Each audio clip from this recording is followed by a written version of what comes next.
പറയട്ടെ, ബേസിക് ആയിട്ട് അറിയേണ്ട നിയമങ്ങൾ എന്തൊക്കെയാണ് മാം? ബേസിക് ആയിട്ട് അറിയേണ്ട നിയമങ്ങൾ എന്ന് പറഞ്ഞു കഴിഞ്ഞാൽ നമ്മൾ ഈ പറയുന്ന പോലെ ബി എൻ എസ് അറിയണം അങ്ങനെ പറഞ്ഞു കഴിഞ്ഞതിനെക്കാട്ടിലും നമ്മളുടെ നാട്ടില് നമ്മൾ സാധാരണക്കാർക്ക് മനസ്സിലാവുന്ന രീതിയിൽ പറഞ്ഞു കഴിഞ്ഞാൽ നമ്മുടെ നാട്ടില് എങ്ങനെ ജീവിക്കണം, എങ്ങനെ ജീവിക്കരുത്, ഏതൊക്കെ രീതിയിലാണ് നമ്മളൊരു കാര്യം ചെയ്യണത്. അതായത് നമ്മളിപ്പം ഫോർ എക്സാമ്പിൾ ഇപ്പൊ നമ്മൾ ഒരിടത്ത് ജോലിക്ക് പോകുന്നു, അല്ലെങ്കിൽ ഒരിടത്ത് വന്ന് പഠിക്കാൻ പോകുന്നു, എന്തായിരിക്കും നമുക്ക് ആദ്യം നടക്കുന്നത്? ആദ്യം വന്ന് അവര് നമുക്ക് പറഞ്ഞു തരും ഇവിടെ എന്താണ് നടക്കേണ്ടത്, എങ്ങനെയാണ് ചിരിക്കേണ്ടത്, യൂണിഫൈഡ് ആണോ വേണ്ടയോ, ഇവിടെ വരുന്നവരോട് എങ്ങനെയായിരിക്കും ബിഹേവ് ചെയ്യേണ്ടത്, എങ്ങനെ ചെയ്യാൻ പാടില്ല, ജോലി എങ്ങനെയാണ് ചെയ്യേണ്ടത്, അങ്ങനെയുള്ള കാര്യങ്ങളൊക്കെ ആയിരിക്കും ആദ്യം പറയുന്നത്. നമ്മൾ ജോലി ചെയ്യുന്നതിന് മുന്നേ എനിക്ക് പഠിക്കുന്നതിന് മുന്നേ ഫസ്റ്റ് ചെയ്തു തരുന്നതാണ്. ഇപ്പൊ സ്കൂളാണെങ്കിലും കോളേജ് ആണെങ്കിലും എവിടെ ആണെങ്കിലും പോയാൽ ആദ്യം പറയുന്നത് സ്കൂളിൽ ഇത്ര മണിക്ക് വരണം, ഇത്ര മണിക്ക് പോകണം, ഇത്ര മണിക്കാണ് ലഞ്ച്, നിങ്ങളിങ്ങനെ ക്യൂലേ പോകാൻ പാടുള്ളൂ, ടൈ ഇങ്ങനെ കെട്ടണം, അല്ലെങ്കിൽ ഇൻസേർട്ട് ചെയ്യണം എന്നൊക്കെ പറയുന്നുണ്ടല്ലോ. സർട്ടൻ റൂൾസ് ആൻഡ് റെഗുലേഷൻസ് എല്ലായിടത്തും ഉണ്ട്. അങ്ങനെ നമ്മുടെ നാട്ടിലും ഒരു ഇവിടെ ഇങ്ങനെയാണ് പൗരന്മാർ ജീവിക്കണം ജീവിക്കരുത് എന്നുള്ളതൊക്കെ ഉണ്ടല്ലോ. അപ്പൊ അത് ആണ് ശരിക്കും പറഞ്ഞാൽ നമ്മൾ അറിയേണ്ടത്. നിയമം എന്ന് പറയുന്നത് ഭരണഘടന എന്ന് പറയുന്നത് നമുക്കൊരു പേരാണ്, അതിനെ അഡ്രസ് ചെയ്യുന്ന ഒരു പേരാണ്. ജനറൽ പറഞ്ഞു കഴിഞ്ഞാൽ നമ്മുടെ നാട്ടിൽ എങ്ങനെ ജീവിക്കണം, എങ്ങനെ ജീവിക്കരുത്, നമ്മുടെ അവകാശങ്ങൾ എന്താണ്, നമ്മുടെ അധികാരങ്ങൾ എന്താണ്, ഇതൊക്കെയാണ് നമുക്ക് വല്ല ഈ പറയുന്ന പോലെ അറിയേണ്ടത്. മൊത്തത്തിൽ പറഞ്ഞാൽ ഞാൻ ഒരു നിയമമൊന്നും വരുന്നുണ്ട്, ഭരണഘടനയും വരുന്നുണ്ട്. നിയമം മാത്രമല്ല ഭരണഘടനയും ചേർന്ന് നമ്മൾ അടിസ്ഥാനപരമായിട്ടുള്ളത് നമ്മൾ അറിഞ്ഞിരിക്കണം. പർട്ടിക്കുലർലി ഇന്ന സെക്ഷൻസ് എന്ന് പറഞ്ഞ് അറിയണം എന്നല്ല ഞാൻ പറഞ്ഞു. അത് ഓപ്ഷനാണ്. ഇപ്പൊ നമുക്ക് ഇങ്ങനൊരു ഇത് നിയമങ്ങളുണ്ട്, ഇങ്ങനെ അതായത് സ്ത്രീകൾക്കെതിരെ ഇങ്ങനൊരു ക്രൈം നടന്നു കഴിഞ്ഞാൽ അത് വന്ന് ഒരു നിയമമുണ്ട്, വകുപ്പുണ്ടെന്ന് അറിഞ്ഞാൽ മതി. കൂടുതൽ നല്ല ഡീറ്റെയിലിംഗ് ആയിട്ടൊന്നും അറിയണമെന്നില്ല. പിന്നെ നിർബന്ധമായിട്ടും ഈ പറയുന്ന പോലെ പത്താം ക്ലാസ്സിനകത്ത് ഈ ഒരു എഡ്യൂക്കേഷൻ കൊടുക്കേണ്ടതാണ്. 10ാം ക്ലാസ് വരെ എന്നുള്ള എഡ്യൂക്കേഷൻ എന്ന് പറയുന്നത് ശരിക്കും പറഞ്ഞാൽ നമുക്ക് നിർബന്ധമായിട്ടും കിട്ടേണ്ട വിദ്യാഭ്യാസമാണല്ലോ. അപ്പൊ ഇതിനകത്ത് ഈ ഒരു ഭരണഘടന നിയമം എല്ലാം വരേണ്ടതുമാണ്. അപ്പം അത് ഉറപ്പായിട്ട് അത് അറിഞ്ഞാൽ മാത്രമേ നിങ്ങൾക്ക് എങ്ങനെയാണ് ഇവിടെ ജീവിക്കണം, അറിഞ്ഞാലല്ലേ നമുക്ക് ജീവിക്കാൻ പറ്റൂ. നമുക്കൊരു കാര്യം എന്ത് ചെയ്യണം എന്ന് അറിഞ്ഞാലല്ലേ അത് വന്ന് അതുപോലെ ചെയ്യാൻ പറ്റും. ഇനിയിപ്പം വേറെ ആരെങ്കിലും തെറ്റ് ചെയ്തെങ്കിൽ നിങ്ങൾ എങ്ങനെ അതിനെ വന്ന് ഇത് ചെയ്യും, കൗണ്ടർ ചെയ്യും. നീ ചെയ്യുന്ന തെറ്റാണ് നമുക്ക് ഒരു ഇന്നർ ഫീലിംഗ് ഉണ്ടാവും. എന്ന് വെച്ചാൽ അത് നമുക്കറിയാം ശരി തെറ്റ് ഇന്നർ ഫീലിംഗ് ഉണ്ടാവും. പക്ഷെ ഈ ചെയ്യുന്ന ഇത് തെറ്റ്, ഇത് ശരി, അല്ലെങ്കിൽ ഇതിങ്ങനെയാണ് ചെയ്യേണ്ടതെന്ന് എങ്ങനെ നമുക്ക് പറയാൻ പറ്റും. അപ്പൊ നമുക്ക് ബേസിക് ആയിട്ടുള്ള നിയമവും അടിസ്ഥാനപരമായിട്ടുള്ള ഇതൊക്കെ അറിഞ്ഞാൽ മാത്രമേ നമുക്കിത് പറയാൻ പറ്റത്തുള്ളൂ. അതെ, നീ ചെയ്യുന്ന അറിയണമെങ്കിൽ നമുക്ക് ആ നിയമത്തെ പറ്റി ആദ്യം നമ്മൾ അറിഞ്ഞിരിക്കണം. എന്നാലും ഒരാൾ പറയുന്നത് തെറ്റാണെന്ന് നമുക്ക് പറയാൻ പറ്റത്തുള്ളൂ. പക്ഷെ അത് പഠിപ്പിക്കാത്തത് അത് ഇവിടുത്തെ ഒരു വിദ്യാഭ്യാസത്തിന്റെ ഒരു പോരായ്മയല്ലേ. നമ്മൾക്കിപ്പോ ബേസിക് ആയിട്ട് നമ്മൾ പഠിച്ചു വരുമ്പോ തന്നെ ഇപ്പൊ മൗലികാവകാശങ്ങൾ എന്തൊക്കെയാണ് നമ്മൾ പഠിപ്പിക്കുന്നുണ്ട്. അതേപോലെ തന്നെ എന്തൊക്കെയാണ് ഇപ്പോൾ ഒരു മിസ്റ്റേക്ക്, എന്തൊക്കെയാണ് ഇന്ന നിയമങ്ങളാണ് ബേസിക് ആയിട്ട് ഒരാൾ അറിഞ്ഞു വെക്കേണ്ടത് എന്ന് ഇവിടെ ഈ പാഠ്യപുസ്തകത്തിൽ അതും കൂടി ഒന്ന് ഉൾപ്പെടുത്തി കഴിഞ്ഞാൽ നന്നായിരിക്കില്ലേ? നന്നായിരിക്കില്ല എന്നല്ല, അത് നമ്മുടെ അവകാശമാണ്. ശരിക്കും പറഞ്ഞാൽ അത് നമ്മളുടെ അവകാശമാണ്. എന്ന് വെച്ചാൽ നമ്മൾ സൈൻ തീറ്റ പഠിക്കുന്നു, കോസ് തീറ്റ പഠിക്കുന്നു, പിന്നെ എന്തൊക്കെയോ ഫോർമുലാസ് പഠിക്കുന്നു. അത് നിർബന്ധമായിട്ട് പഠിക്കണം. എന്താ താനും പഠിച്ചിട്ടുണ്ടാവും, ഞാനും പഠിച്ചിട്ടുണ്ടാവും.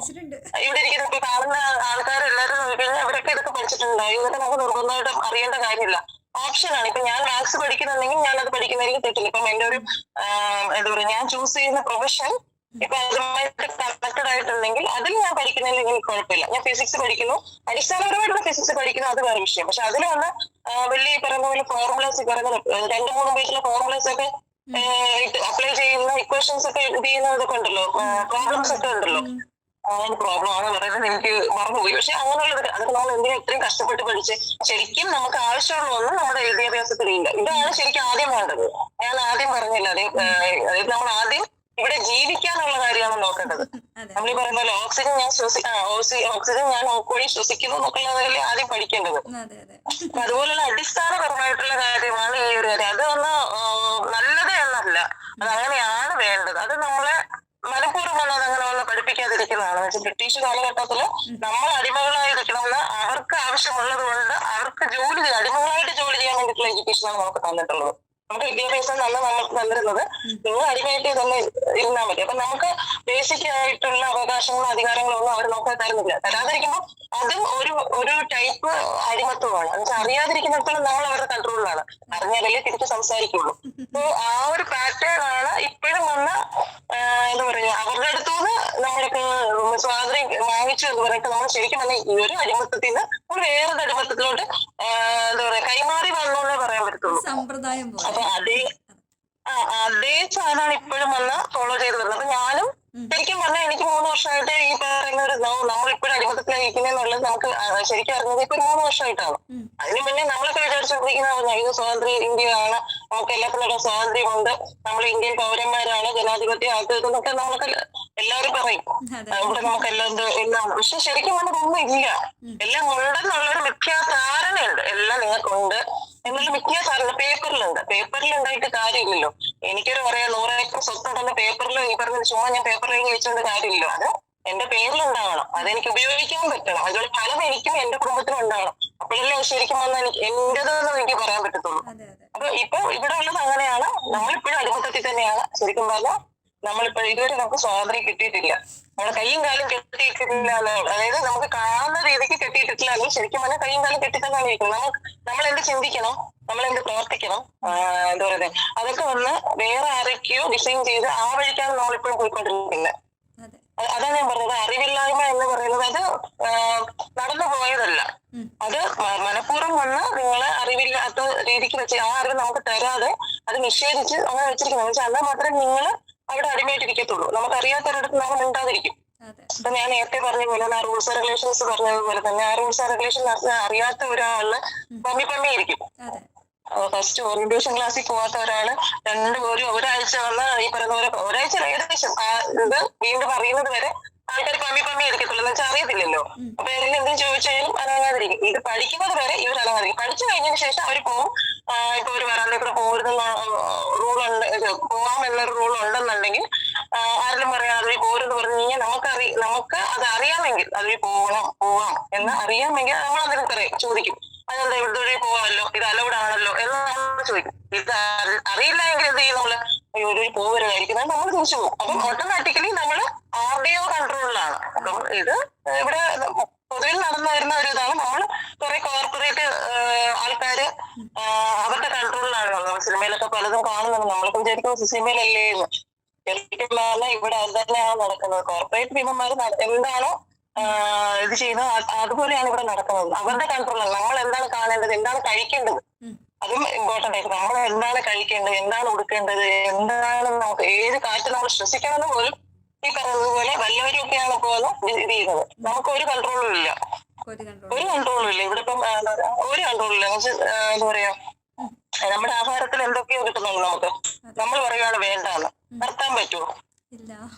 ഇല്ല. ഇതിപ്പോ വേറെ ആരൊക്കെ ഫെർട്ടിലൈസേഴ്സ് ഒക്കെ വന്ന കെമിക്കൽസ് ഒക്കെ വന്ന് അവര് കാലകാലങ്ങളായിട്ട് ഇവിടെ ഇറക്കുന്നുണ്ട്. എന്തിനാണ്?